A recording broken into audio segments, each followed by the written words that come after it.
Hi ಮಕ್ಕಳೇ, ನಾನು ಶ್ವೇತಾ ಪೂರ್ವಿ ಮಂಡ್ಯದಿಂದ ಡೈಲಿ ಬ್ಲಾಗ್ ಮಾಡ್ತಾಯಿದ್ದೀನಿ. ನಾನು ಮಾಡ್ತಾ ಇರುವಂಥದ್ದು ವ್ಯಾಕರಣದಲ್ಲಿರುವಂತಹ ಕಾಗುಣಿತ ಅಕ್ಷರ. ನಾನು ಲಾಸ್ಟ್ ಬ್ಲಾಗಲ್ಲಿ ಕನ್ನಡ ವರ್ಣಮಾಲೆ ಬಗ್ಗೆ ಮತ್ತು ಕೆಲವೊಂದು ವರ್ಕ್ಶೀಟ್ಸ್ನು ಕೂಡ ಅಪ್ಲೋಡ್ ಮಾಡಿದ್ದೀನಿ. ಇವತ್ತು ನಾನು ಕಾಗುಣಿತ ಅಕ್ಷರದ ಬಗ್ಗೆ ಹೇಳ್ಕೊಡ್ತಾ ಇದ್ದೀನಿ. ನನ್ನ ಪ್ರೀತಿಯ ಪುಟಾಣಿ ಮಕ್ಕಳೇ, ನೋಡ್ಕೊಳ್ಳಿ, ನಿಮಗೆ ತುಂಬ ಈಸಿ ಆಗುತ್ತೆ. ಕೆಲವೊಬ್ಬರಿಗೆ ಕಾಗುಣಿತ ಅಕ್ಷರ ಹೇಳೋಕ್ಕೆ ಬರೀಲಿಕ್ಕೆ ಕಷ್ಟ ಆಗುತ್ತೆ. ಸೊ ನಾನು ಇವಾಗ ಏನು ಮಾಡ್ತಾ ಇದ್ದೀನಿ, ಕಾಗುಣಿತ ಅಕ್ಷರದಲ್ಲಿ ಫಸ್ಟು ಅಕ್ಷರ ಮತ್ತು ಚಿಹ್ನೆಗಳನ್ನ ಹೇಳ್ಕೊಡ್ತಾ ಇದ್ದೀನಿ. ಯಾವ್ಯಾವ ಚಿಹ್ನೆ ಬರುವಂಥದ್ದು, ಯಾವ ರೀತಿ ಬರುವಂಥದ್ದು, ಯಾವ ರೀತಿ ಹೇಳುವಂಥದ್ದು ಕೂಡ ನಾನು ಹೇಳ್ಕೊಡ್ತಾ ಇದ್ದೀನಿ. ಸೊ ಈಗ ಮೊದಲನೇದಾಗಿ ನೋಡಿ ಅಕ್ಷರ. ಸೊ ಏನಿದು? ತಲೆಕಟ್ಟು, ಇಳಿ, ಗುಡಿಸು, ಗುಡಿಸುಂದೀರ್ಘಿ, ಮತ್ತು ಕೊಂಬು, ಕೊಂಬುನಿಳಿ, ಒಟ್ರು ಸುಳಿ, ಮತ್ತು ಏತ್ವ, ಏತ್ವಂದೀರ್ಘ, ಐತ್ವ, ಓತ್ವ, ಓತ್ಕೊಂದೀರ್ಘ, ಔತ್ವ, ಅಹ. ಆದರೆ ನೀವು ಹೇಗೆ ಹೇಳಬೇಕು ಇಲ್ಲಿ ನೋಡಿ. ಹೇಗೆ?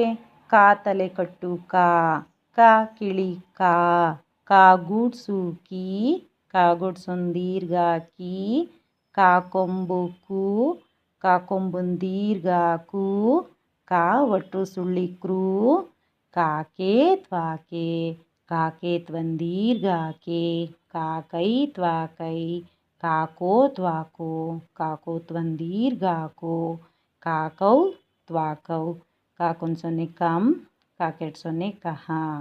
ಈಗ ನೀವು ಅಕ್ಷರಗಳನ್ನ ನೋಡಿದ್ರಿ, ಚಿಹ್ನೆಗಳನ್ನ ನೋಡಿದ್ರಿ ನೋಡಿ. ಸೊ ಕಾಯಿಂದ ಕಹ ತನಕನೂ ಕೂಡ ನೀವೇನು ಮಾಡಿದ್ರಿ, ನೋಡ್ತಾ ಇದ್ದೀರಾ ಅಲ್ವಾ? ಸೊ ನೀವು ಮನೇಲಿ ಏನು ಮಾಡಬೇಕು, ಫಸ್ಟು ಕಾಗುಣಿತವನ್ನು ಬರೀಲಿಕ್ಕೆ ಕಲಿಯೋಕ್ಕಿಂತ ಮುಂಚೆ ಫಸ್ಟು ಈ ಚಿಹ್ನೆಗಳನ್ನ ನೋಡ್ಕೋಬೇಕು. ಹೇಗೆ? ತಲೆಕಟ್ಟು, ಇಳಿ, ಗುಡಿಸು, ಗುಡಿಸೊಂದೀರ್ಘ. ಸೊ ಈ ಥರ ಆಹಾ ತನಕನೂ ಕೂಡ ನೀವು ಬರೆದು ಪ್ರಾಕ್ಟೀಸ್ ಮಾಡಬೇಕು.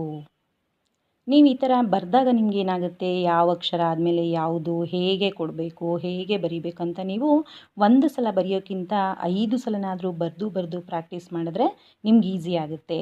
ನೀವೇನಾದರೂ ಈ ಚಿಹ್ನೆಗಳ ಕಲ್ತ ಮೇಲೆ ನೀವೇನು ಮಾಡಬೇಕು, ಕಾಗುಣಿತ ಅಕ್ಷರಕ್ಕೆ ಹೋಗೋಣ. ಹಾಗಾದರೆ ನಾನು ಇನ್ನೊಂದು ವರ್ಕ್ಶೀಟ್ಸ್ನ ತೋರಿಸ್ತೀನಿ. ಇಲ್ಲಿ ನೋಡಿ, ಕಾಗುಣಿತ ಅಕ್ಷರವನ್ನು ನೀವು ಈ ರೀತಿಯಲ್ಲೂ ಕೂಡ ಏನು ಮಾಡ್ಬೋದು, ಹೇಳುವಂಥದ್ದು. ಸೊ ಯಾವ ರೀತಿ? ನಾವೀಗೆಲ್ಲ ಏನು ಮಾಡಿದ್ವಿ, ಅಕ್ಷರಗಳನ್ನ, ಚಿಹ್ನೆಗಳನ್ನ ಕಲ್ತ್ವಿ. ಎಲ್ಲಿಂದ ಎಲ್ಲಿ ತನಕ? ಕಹ ತನಕ.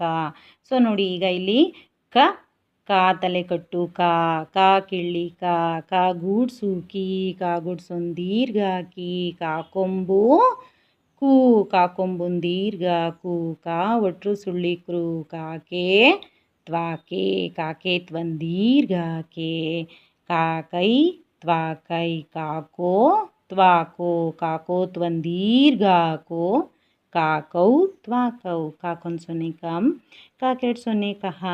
ಸೊ ನನ್ನ ಮಕ್ಕಳಿಗೂ ಕೂಡ ನಾನು ಏನು ಮಾಡ್ತಾ ಇರ್ತೀನಿ ಅಂತ ಹೇಳಿದ್ರೆ, ಕಾಯಿಂದ ಕಹ ತನಕ ನೀವು ಗುಣಿತಾಕ್ಷರ ಅಥವಾ ಕಾಗುಣಿತ ಅಕ್ಷರವನ್ನು ಬರೆದ ಮೇಲೆ ಏನು ಮಾಡಬೇಕು, 15 ಅಕ್ಷರಗಳು ಇವೆಯಾ ಅಂತ ನೋಡಿ. 15 ಅಕ್ಷರಗಳಿದ್ದರೆ ಅದು ಕರೆಕ್ಟು. ಸೊ 14 ಬಂದರೂ ತಪ್ಪು, 16 ಬಂದರೂ ತಪ್ಪು.